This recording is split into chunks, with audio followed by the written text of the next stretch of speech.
Hello nerdy darlings, it's Megan. It's Thursday and this is take 2 for this video. Okay, I have this video divided into 3 sections. The top 5, which is what we're supposed to do, 3 honorable mentions, and book movies that I could do without. Alright, time for my top 5. None of these are in a particular order, they're just kind of mentioned, so not one is better than the other. Yeah.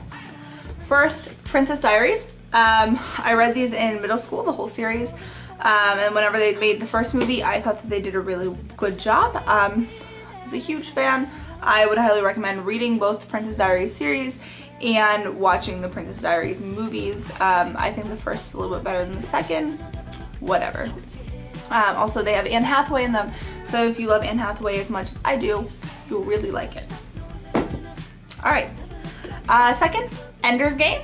I just read this over the summer, or maybe about a year ago, and the movie just came out here very recently, back in like November, I think. Very good movie, very good book. A lot of the complaints I heard about the book, or sorry, about the movie from the book though, is that they changed things too much, which they did shorten kind of the main bulk of this book into a few short seconds, but then they extended the super actiony stuff at the end, like into most of the movie. But a lot of the people that I heard complaining about it were people that read this book when they were younger and had a lot of sentimental value in this book, and so they just were expecting so much more from the movie and they didn't get it, so that's why a lot of people I heard didn't like it, but I really enjoyed it. So again, I would recommend both the book and the movie.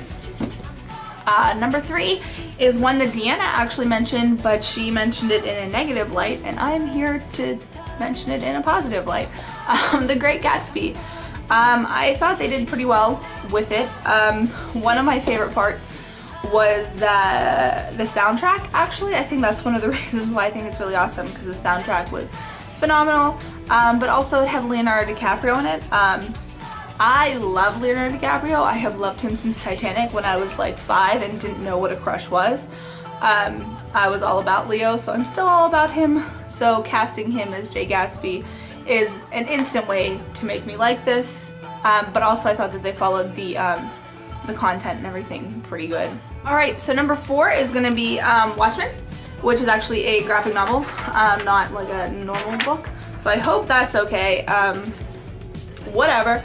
But Watchmen, I first saw the movie and then read the book. I thought both are very phenomenal.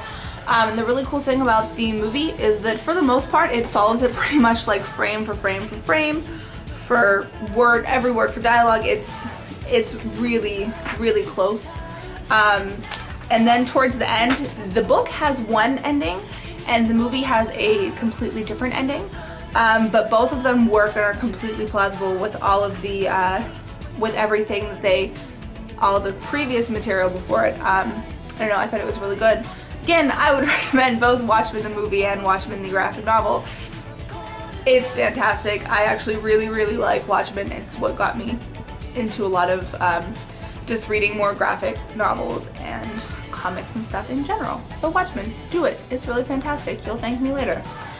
And finally, the 5th one, I'm just going to say Harry Potter. Total cop-out. This is the first book, but I'm using it as a representation for the entire series because I didn't want to hold up like 7 books.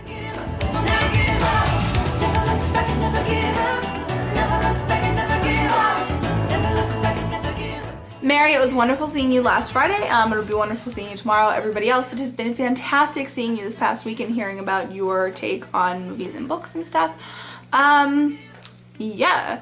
And so with that, I can't wait to see everybody next week. Bye!